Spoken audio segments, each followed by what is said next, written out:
ان کا خیرخواہ ہوتا ہے، ہمدرد ہوتا ہے، تو باپ سے بھی زیادہ اللہ تبارک و تعالیٰ نے نبی کو خیرخواہ بنایا ہے امت کا، تو نبی کا حق امت پر سب سے زیادہ ہے. ماں باپ سے بھی زیادہ حق امت پر نبی کا ہوتا ہے، اولاد سے بھی زیادہ حق امت پر نبی کا ہوتا ہے، اپنی جان سے بھی زیادہ حق نبی پر کس کا ہوتا ہے بھائی؟ امت پر نبی کا ہوتا ہے. تو جب آپ صلی اللہ علیہ وسلم روحانی باپ ہوئے تو آپ کی بیویاں، آپ کی جو ازواج ہیں وہ کیا ہوئی؟ امت کی روحانی مائیں ہوئی. تو اس لیے اللہ فرماتے ہیں کہ وَأَزْوَاجُهُ أُمَّهَاتُهُمْ، اور ان کی جو بیویاں ہیں وہ تمہاری مائیں ہیں. آپ صلی اللہ علیہ وسلم کی جتنی ابھی ازواج مطہرات ہیں وہ اللہ فرما رہے ہیں وہ آپ کی وہ مائیں ہیں، اس پوری امت کی مائیں ہیں. یہ ماں کس اعتبار سے بھائی؟ یہ تعظیم اور تکریم کے اعتبار سے، نکاح نہ ہونے کے اعتبار سے. جس طرح ایک شخص اپنی ماں کی عظمت اور اس کا اکرام کرتا ہے، اسی طرح ہر امتی کے لیے لازم ہے کہ وہ آپ صلی اللہ علیہ وسلم کی ازواج مطہرات کا، آپ کی بیویوں کا اکرام کرے اور آپ کی بیویوں کی تعظیم کرے. کتنے بدبخت ایسے ہیں جو آپ کی ازواج مطہرات اور بالخصوص حضرت عائشہ رضی اللہ عنہ کی شان میں گستاخی کر بیٹھتے ہیں. اگر کوئی آپ کی بیویوں میں سے کسی بھی آپ کی زوجہ محترمہ، آپ کی بیوی کی شان میں گستاخی کرتا ہے، وہ قرآن کریم کی اس آیت کی روشنی میں ایمان سے خارج ہے. اس لیے کہ اللہ رب العزت فرما رہے ہیں کہ ان کی یعنی آپ صلی اللہ علیہ وسلم کی بیویاں اس امت کی مائیں ہیں، اور ماؤں کی طرح ان کا احترام اور ان کا اکرام کرنا ضروری ہے امت کے لیے. لیکن بہت سارے لوگ ایسے ہیں دنیا کے اندر جو اس طرح کی گستاخی کر بیٹھتے ہیں. ان کی بدبختی کا کیا ذکر کیا جائے؟ تو ان کا تو وہ ایمان سے ہی باہر ہو جائیں گے اگر آپ صلی اللہ علیہ وسلم کی بیویوں کے بارے میں کچھ غلط بیانی کریں گے. تو اللہ رب العزت نے یہاں جو فرمایا کہ آپ کی جو بیویاں ہیں وہ مائیں ہیں، وہ حقیقی مائیں بیان کرنا مقصد نہیں ہے، بلکہ صرف کیا ہے؟ تعظیم و تکریم کے اعتبار سے روحانی مائیں ہیں. آپ کی بیویوں سے کسی بھی امتی کا، چاہے وہ صحابی ہو، کسی کا نکاح نہیں ہو سکتا، نکاح حرام ہے. اس کے لیے مستقل آیت بھی ہے اور شریعت میں الگ سے بھی اس کے تعلق سے احکامات ذکر ہیں، مذکور ہے. یہاں یہ مطلب نہیں ہے جیسے کوئی شخص اپنی ماں کے پاس جا کے بیٹھ جاتا ہے اور پردہ نہیں کرتا. پردے کے احکامات ہیں، کوئی ہرگز یہ نہ سمجھے وہ ماں ہے تو اس لیے پردہ نہیں ہوگا. اللہ رب العزت نے مستقل، اب آگے آیت آئے گی، اس میں اللہ فرماتے ہیں کہ وَإِذَا سَأَلْتُمُوهُنَّ مَتَاعًا فَاسْأَلُوهُنَّ مِنْ وَرَاءِ حِجَابٍ. صحابہ آپ کی بیویوں سے کس طرح پیش آئے؟ پردے میں. یہ پردے کی آیت نازل ہو گئی چونکہ جب حضرت زینب بنت جحش رضی اللہ عنہ کا نکاح اللہ نے آسمان پر پڑھا دیا اور آپ صلی اللہ علیہ وسلم نے ایک ولیمے کا اہتمام کیا، تو حضرت زینب رضی اللہ عنہ آپ کی ازواج مطہرات وہاں پر موجود ہیں. صحابہ کرام دعوت کھانے آئے، ولیمہ کھانے آئے، تو اب کسی سامان کی ضرورت پڑی تو صحابہ کرام نے بے تکلف ان سے مانگ لی. تو اللہ پاک نے وہیں پر روک لگا دی کہ نہیں، اگر کچھ مانگنا ہے، ان سے کچھ لینا ہے تو پردے میں، بغیر پردے کے نہیں. تو پردے کے باقاعدہ احکامات اللہ نے نازل فرمائے. اس سے پتہ چلتا ہے کہ ماں کی طرح تو ہے لیکن وہ تعظیم کے اندر ہے، اکرام کے اندر ہے. نکاح بھی حرام ہے، کبھی نکاح نہیں ہو سکتا. اب یہ مطلب نہ نکالا جائے کہ جب نکاح نہیں ہو سکتا تو ہمارے لیے محرم ہو گئی، جب محرم ہو گئی تو پردے کا سوال نہیں ہوتا. نہیں، پردہ ہے. دوسری بات، اگر آپ کی بیویاں ہماری مائیں ہیں تو آپ کی بیٹیاں ہماری بہنیں نہیں بنیں گی. ایسا نہیں ہے کہ جب وہ ہماری ماں بن گئی تو آپ کی بیٹیاں بہنیں بن جائیں گی.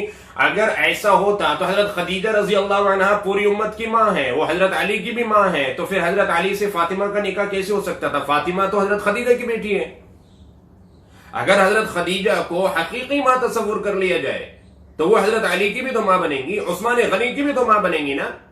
تو پھر حضرت خدیجہ کی بیٹی رقیہ، کلثوم، یہ دونوں حضرت عثمان غنی کے نکاح میں کیسے آ سکتی تھی؟ نہیں آ سکتی تھی. تو یہاں آیت کریمہ میں جو اللہ فرما رہے ہیں کہ آپ صلی اللہ علیہ وسلم کی بیویاں امت کی مائیں ہیں، تو یہاں کہنے کا مقصد ہے صرف تعظیم کے اندر، اکرام کے اندر.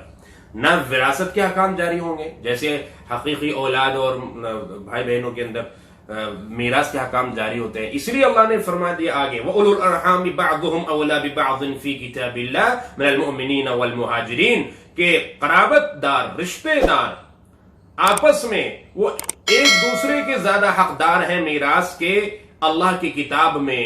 یعنی لوح محفوظ میں، قرآن میں، شریعت میں جو رشتے دار ہیں وہ آپس میں زیادہ حقدار ہیں مومنوں سے اور مہاجرین سے.